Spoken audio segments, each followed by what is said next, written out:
Doom Eternal on peli, josta tihkuu niin helvetisti testosteronia, että sukupuoli vaihtui miehestä mieheksi. Doomissa pelaat Doom-jatkana, jonka normaalit vuorovaikutustaidot ovat korvattu ennen näkymättömän pahalla kroonisella vitutuksella. Seikkailullaan pelastaakseen ihmiskunnan Doom-jatka tappaa Jumalan Deluxen sekä saatana Jumalan Deluxen Premiumin, joka on hän itse. Doom Eternal on jatko-osa Polygonin journalistien ja muiden lobotomisointujen ylistämään Doom 2016. Mutta toisin kuin Doom 2016, Doom Eternal on oikeasti vaativa sekä viihdyttävä peli. Ja kyllä, minun bias on vahva. Doom 2016 pointti oli tappaa demoneita ja liikkua. Doom Eternal jatkalla samalla idealla, mutta nostaa sen 12 potenssiin, kunnes lopputulos muistuttaa videon tarkoitus ei ole myydä tätä mestariteosta, sillä minä en ole Billy Mays, vaan tuoda viihdettä elämään. Mutta jos kaipaat viihdettä elämääsi ja et jostain kumman syystä tätä peliä ole vielä pelannut, niin tee se. Koska tässä pelissä on tarpeeksi mieshormoneita muuttaa jonkun sukupuoli. Hyviä tekosyitä olla ostamatta ei ole, sillä raha on väliaikaista, mutta Doom on Eternal.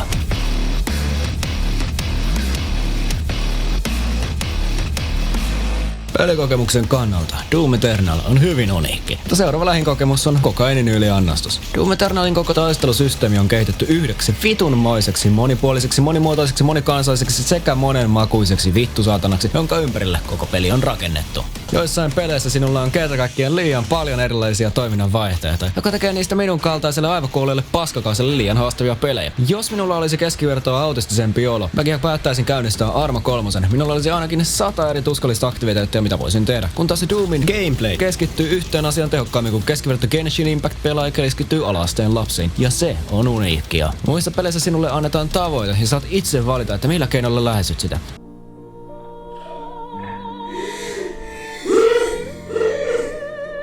Target down. Well done, 47. Kun taas Doom päättää puolestasi, että sinä käytät joka ikistä pelimekaniikkaa koko ajan. Ja jos et, saat turpaan. Doom on peli, joka ei yritä olla ihan ok monessa asiassa, vaan tekee yhden asian kaikista parhaiten, eli väkivallan. Ja sen väkivallan tärkein asia on Doom-jatkan arsenaali. Doomissa ei olekaan niin pientä asetta, etteikö siihen saisi vähintään ohjuspatteria kiinni. Itse asiassa Doomin useimpaan aseeseen on 2 modifikaatiota, jotka muuttavat sen toiminnan täysin.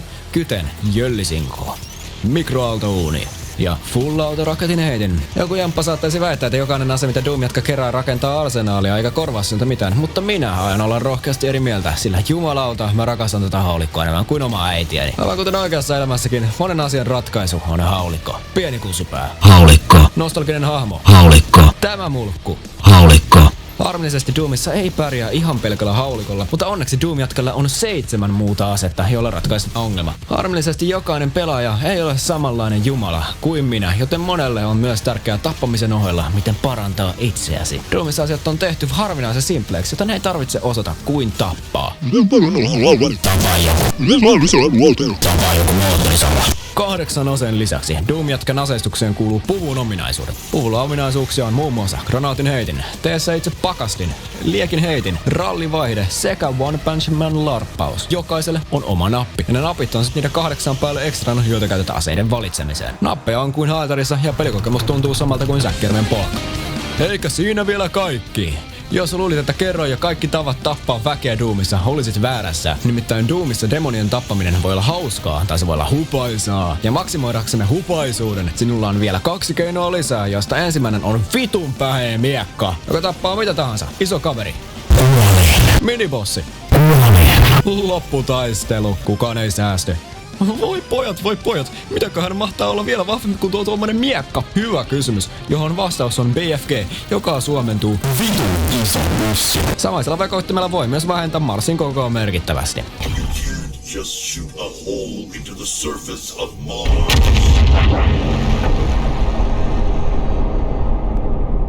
BFG on siitä kiva laite, että se tappaa jokaisen sekä niiden mummon nopeammin kuin Enola Gay.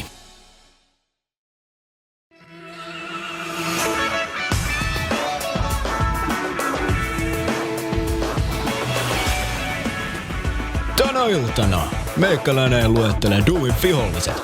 Kulle lentää tykistä.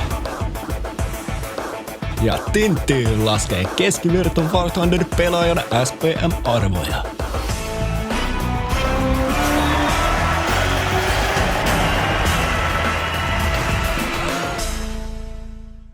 Vihollisessa Doomissa on siis... joka on nopeasti laskettuna siis ainakin 4 tai 5, joka on varsin paljon minulle, sillä en osaa vittu laskea. Demoneita on monta ja jokaisella niistä on oma tarkoitus. Zombit ja psykologian kirjoittavat ovat lähellä toisiaan, sillä heidän kohtalo on molempien kuolla työttömänä. Nämä puolestaan ovat tulleet suoraan Doomin ja japanilaisen aikuisviihteen crossoverista. Doom Hunter on mekaaninen joulupukki sen omassa pienessä reissään, ja Marauder herättää pientä väittelyä Doomin yhteisöissä. Jotkut eivät pidä hänestä, sillä hän on vitun nopea, kivuttaa luodit ja suostuu ottamaan vahinkoa vain kuin hänelle itse sopii, mutta he jotkut olisivat vaikka harkita olevansa vähän parempia Doomissa. Doom jatkuvasti herättää kysymyksiä, joihin vastaukset löytyy tämmöisistä kätevistä, leijuvista punaisista paperin paloista, kuten miksi vitussa tämän planeetan keskellä on tanko ja mitä helvettiä varten taivas on täynnä perhosia. Yritin itse selvittää Doomin lorea ja tarinaa tätä videota varten ja tulin lopputulemaan, että tässä ei ole mitään vitu järkeä. Mutta yritän kuitenkin tämän kuumeen unen selittää. Mutta jos sanon jotain, joka mielestäsi ei pidä paikkaansa, istu alas ja pidä se omana tietonasi. Ja please, esitä, että mä oon oikeassa.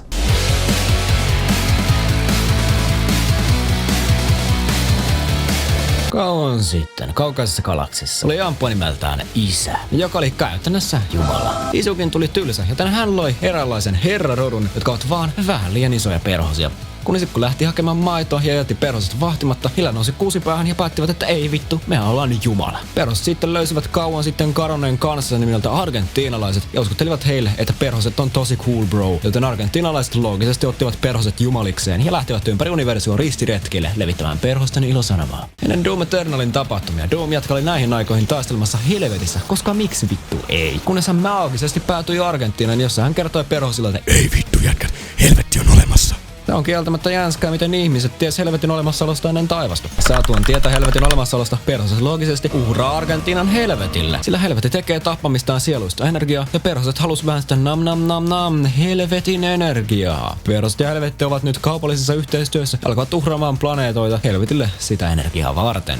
Samoihin aikoihin maapallolla on tämmönen kohtuullisen yllänollinen robotti nimeltään Samuli, jolla on aivan helvetin hyvä visio, johon liittyy Mars. Ihmiskunnalla on käsillään tämmönen vitumoinen energiakriisi ja tarvii olisi löytää uusi energianlähde. Samuli ehdottaa, että vittu jatkat. Meikälän löys helvetin Marsin ytimestä. Ja mehän kanssa painutaan helvettiin kiskumaan semmoista siistiä sinistä energiaa. No ylläri vitun pylläri. Helvetti ei fiilannutkaan sitä, että joku vitun samppa tulee viemään niiden energiat. Joten helvetti tulee Mihailin kanssa holvista läpi ja pistää Marsilla asiat nippuun. Doom jatka pysäyttää helvetin armeijat Marsissa ja siinä on Doom 2016 tarina. No perhoset päättää sitten, että maapallo uhrataan helvetille, jotta ihmisistä voidaan tehdä energiaa. Joten Doom jatka palaa kuvioihin ja pääsee tappamaan taivaan sekä helvetin. Tällä kertaa Doom jatkan tukena on hänen henkilökohtainen Alexa nimeltään Vega, joka ei ole yhtään mitään sitä ihmeellisempää eikä koskaan tule olemaankaan. Doomin juoni on hellävaraisesti sanottuna ja sen kirjoittajien huume- ja kautta tai päihdeongelmat näkyy läpi. Yhden pelin aikana Doom jatka löytää kadonneita kaupunkeja enemmän kuin Dora the fucking Explorer, tappaa Argentiinan papit, ampuu Marsin reijän, suojelee rakennusta hentailta tykillä, tuhoaa taivaan ja tappaa perhosjumalan. Mutta jotenkin ihmeessä se ei ole tarpeeksi, nimittäin Doom Eternalilla on 2 helvetin maukasta DLCtä, jotka ovat entistä haastavampia ja joiden juoni on jollain vitun ihmeellä vielä pääpeliä järjettömämpi.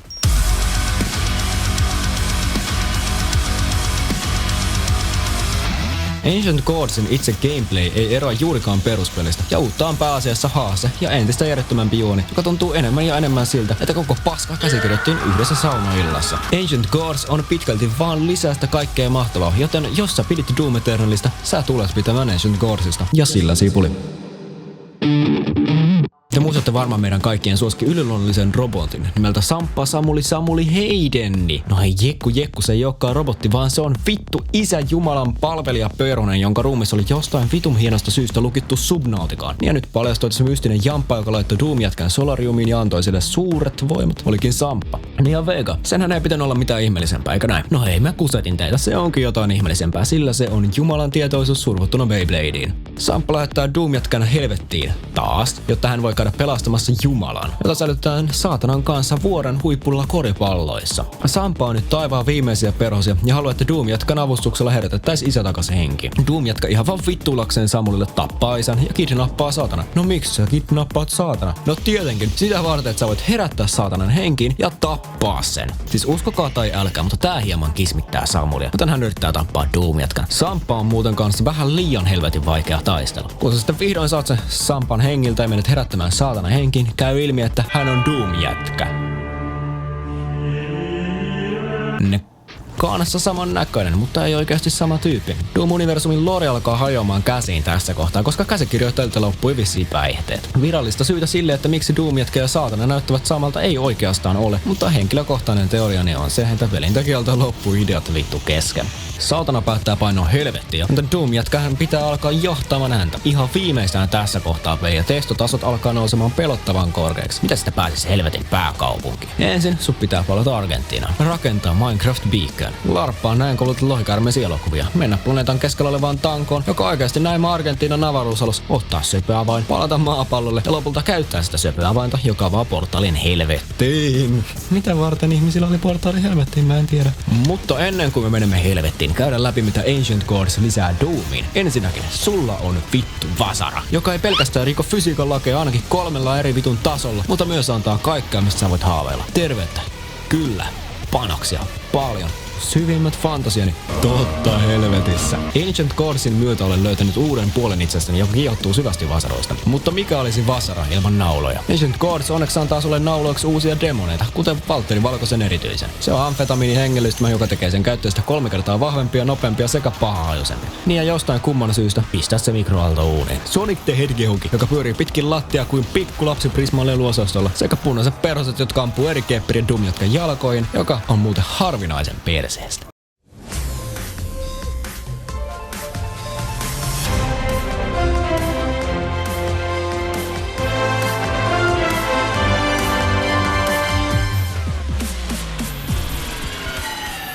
Olemme saapuneet Lahteen ja sykkeeni alkaa lähestymään 200 pelkästä innostumisesta. Edessä on viimeinen taistelu ja itse saatana ja helvetin armeijalta vastaan ja ai perkele kun fiilikset on katossa. Doom-jätkän rinnalla ilmestyy kaikki keiden kansoja helvetti on koskaan sortanut ja jumalauta kun ollaan siinä söpössä rivissä valmiina vetämään turpaa, niin pakostakin alkaa tuntumaan siltä, että sun kuulijat kutit. Aivan kuten oikeassakin elämässä, Lahteen ei kannata lähteä, jos mielessä ei ole tappaa kaikkia tulee vastaan. Lahden reissu on siis kerrankin kannattavaa, sillä kenttä on pelkkää jatkuvaa taistelua, joka lopulta johtaa John helvetin luokse. Doom on peli, joka saa pelaajan tuntemaan olonsa jumalallisen vahvaksi. Sillä ainoa realistinen uhka Doom-jätkelle on hänen identtinen kaksonen, joka leikkii korealaista striimaajaa. Itse taistelu saatanaa vastaan on aika itsensä toistava ja puolet siitä menee odottelemiseen, kun saatana tepastelee pitkin areenaa kuin hylje. Mutta vitut pienistä taistelu on silti tarpeeksi cool, eikä nostata verenpainetta ollenkaan.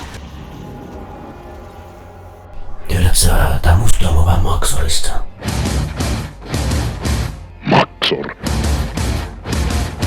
En oo kuullutkaan. Mä pidän enemmän minoreista.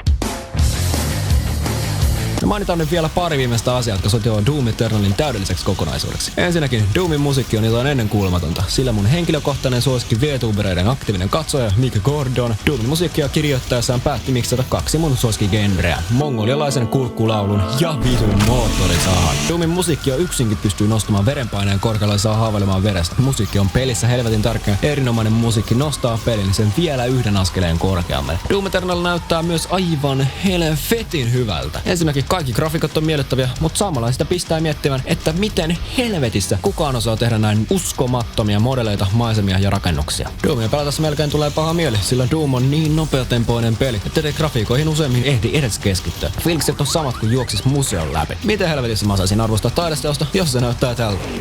Doom Eternal ei ole vain peli. Se on kokemus, joka tihkuu enemmän testosteronia kuin Ricardo Milos. Ja se kokemus opettaa yhden asian meille. Väkivalta ei ole ratkaisu. Se on elämäntapa. Jos et omista Doomia ja vielä tässä vaiheessa mietit, että pitäisiköhän mun ostaa tää peli, vastaus on vahva ja ehdoton kyllä. Ja kyllä, minun bias on vahva. Osta alennuksen aikaan ja saat halvalla. Tai älä odota ja osta se heti. Kiitoksia ajastasi sekä muista. Doom on ikuinen. Sinä et.